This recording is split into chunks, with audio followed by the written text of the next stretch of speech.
সুপ্রিয় দর্শক আসসালামু আলাইকুম, কেমন আছেন সবাই? আশা করি আল্লাহর রহমতে ভালো আছেন। চলে এলাম আজকে একটা নতুন রেসিপি নিয়ে। চলুন তাহলে দেখি আজকের রেসিপিটি। আজকে বানিয়ে নেব আমলকির মোরব্বা বা ক্যান্ডি, যেটা বলেন না কেন। এরকমভাবে তৈরি করলে একবারে পারফেক্ট চাল কুমড়া যেমন তৈরি করে থাকি সেরকম সাদা ধবধবে তৈরি হবে। এখানে ক্যামেরার জন্য ঠিক বোঝা যাচ্ছে না, কিন্তু এটা একেবারে পারফেক্ট তৈরি হয়েছে। এর জন্য প্রথমে আমি এখানে 250 গ্রাম আমলকি নিয়েছি। আমলকিগুলো পরিষ্কার করে ধুয়ে নেব। পরিষ্কার করে ধুয়ে নিয়ে এখানে জলটা ঝরিয়ে নিয়ে একটা তোয়ালের মধ্যে এরকমভাবে জলটা ভালোভাবে শুকিয়ে নিচ্ছি, এখানে যাতে কোনো জল না থাকে। এই জন্য একটা তোয়ালের সাহায্যে এরকমভাবে মুছে নেওয়ার পরে একটা এয়ারটাইট টিফিন বাটির মধ্যে এটাকে আমি ভরে রাখি। চাইলে আপনারা জিপলক বক্স প্যাকেটের মধ্যে এটাকে রাখতে পারেন। এটা এরকমভাবে আমি যতটা ধরলো ততটাই আমি একটা টিফিন বাটির মধ্যে এরকমভাবে ভরে দিলাম। এখন টিফিন বাটির ঢাকনাটা লাগিয়ে নিয়ে আমি এটা ডিপ ফ্রিজে রেখে দেবো সারা রাত্রির জন্য। এখানে মোটামুটি 8 থেকে 10 ঘন্টা মিনিমাম রাখতেই হবে, সেই দিনের বেলা রাখুন কিংবা রাত্রেবেলা। এখন এটা রেখে এখন ফ্রিজ থেকে আমি ওভারনাইট রাখার পরে বের করে এটা দেখাচ্ছি। সবগুলো কিন্তু পুরো এরকমভাবে জমে আছে, একেবারে আঠালোর মতো। হাতের মধ্যে এটা চিপকে আছে, এতটাই বরফে এর পরিণত হয়েছে, এরকম দেখে বুঝতে পারছেন। এখন এটাকে আমি মোটামুটি 10 থেকে 15 মিনিট রেখে দেবো নর্মাল জায়গায়।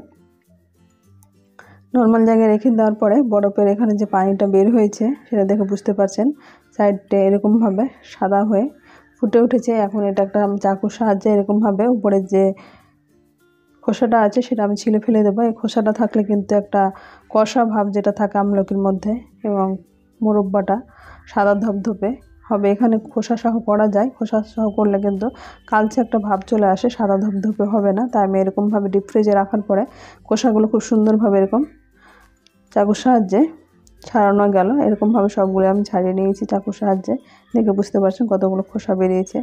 এখন এটা আমি নর্মাল জায়গাতে 2 ঘন্টার জন্য রেখে দিয়েছিলাম। এখন আমলকিটা অনেকটা এরকম নরম হয়ে গেছে, দেখে বুঝতে পারছেন। এখন এরকমভাবে হাতের সাহায্যে কেটে নিলে কিন্তু এটা প্রত্যেকটা আমলকি পাট পাট যেমন দোকানে খেয়ে থাকি আমরা, কিনে থাকি সেরকম এরকমভাবে তৈরি হবে। বীজটাতে একটু শক্তভাবে লেগে থাকে, তাই এটা সাবধানে এরকমভাবে একটু ছাড়িয়ে নিলে খুব সহজে পিস পিস হয়ে ছেড়ে যাবে। সবগুলো এরকমভাবে আমি ছাড়িয়ে নিলাম, টুকরো করে নিলাম। এখন এটাকে আমি ওভেনে একটা পাত্র এখানে জল সহ বসে, জলটা ভালোভাবে টকবকভাবে ফুটে গেছে। এরকম অবস্থা আমলকিগুলো পরিষ্কার করে ধুয়ে নিয়ে দিয়ে দিলাম। এখানে জাস্ট 2টো বলক আসবে, তারপরে কিন্তু আমি ওভেন বন্ধ করে দেব। এরকমভাবে বলক চলে এসছে, এখানে মোটামুটি 1 থেকে 1.5 মিনিট মতো আমি ফুল ফ্লেমে এরকম ফুটিয়ে নিলাম, তারপর ওভেন বন্ধ করে দেব।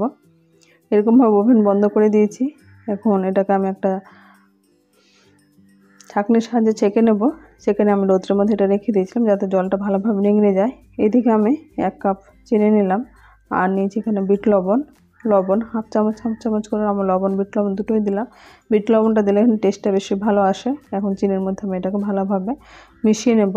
এইদিকে আমি ছাঁকনির সাহায্যে যে আমলকিটা রেখেছিলাম সেটা ভালোভাবে ঝরিয়ে নিয়ে রোদ্রে রেখে, জল অনেকটাই শুকিয়ে গেছে দেখে বুঝতে পারছেন।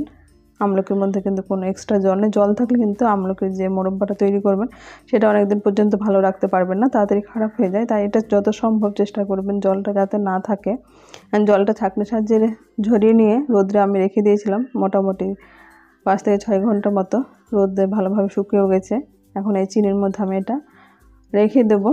এখানে এরকমভাবে চিনির মধ্যে ভালোভাবে মাখিয়ে নেব। চিনির মধ্যে যে লবণটা আছে তাতে আমলকির মধ্যে ঢুকতে পারবে এবং চিনিটা গলতে সাহায্য করবে। এরকমভাবে নেড়ে চেড়ে আমি এটা মোটামুটি 4-5 ঘন্টার জন্য রেখে দেবো। আমি 2 ঘন্টা পরে দেখাচ্ছি এটা চিনিটা কিন্তু গলে গেছে। যে রসটা বেরিয়েছে সেই রসটা কিন্তু এরকমভাবে মাঝে মাঝে নাড়তে থাকতে হবে। আমি 2 দিন এরকমভাবে রেখে দিয়েছিলাম, যে রসটা বেরিয়েছিল সেই রসটা কিন্তু অনেকটা ঢুকে গেছে দেখে বুঝতে পারছেন। এখন এটা আমি একটা ছাঁকনির সাহায্যে ছেঁকে নিয়ে 2 দিন পরে এটা ছাঁকনির মধ্যে ছেঁকে নিই, যেটা রস ঢুকে গেছে মানে এক্সট্রা রসটা আমি ছেঁকে নেবো এরকমভাবে। তারপর আমি ঝুড়ির মধ্যে রেখে এরকম রোদ্রে দিয়েছিলাম 1 দিন। রোদ্রে রাখার পরে এটা চাইলে আরও 2-3 দিন কড়া রোদ্রে রাখতে পারেন, তাহলে আমলকিটা আরও বেশি সাদা ধবধবে হবে। এরকমভাবে তৈরি করলে খুব সহজে তৈরি করে নিতে পারবেন দোকানের কেনার মতো আমলকি ক্যান্ডি কিংবা মোরব্বা। আমার রেসিপিটি কেমন লাগলো আপনারা অবশ্যই কমেন্ট বক্সে কমেন্ট করবেন। আমার যারা নতুন বন্ধু হয়ে থাকেন তাহলে সাবস্ক্রাইব করে পাশে থাকা অনুরোধ রইল, পাশে থাকা বেল আইকনটা প্রেস করে দেবেন, তাহলে যখন ভিডিও আপলোড দেবো সর্বপ্রথম নোটিফিকেশন পেয়ে যাবেন। আজ তাহলে এই পর্যন্ত, ফিরে আসছি নতুন কোনো রেসিপি নিয়ে। ভালো থাকবেন, সুস্থ থাকবেন। আসসালামু আলাইকুম, আল্লাহ হাফেজ।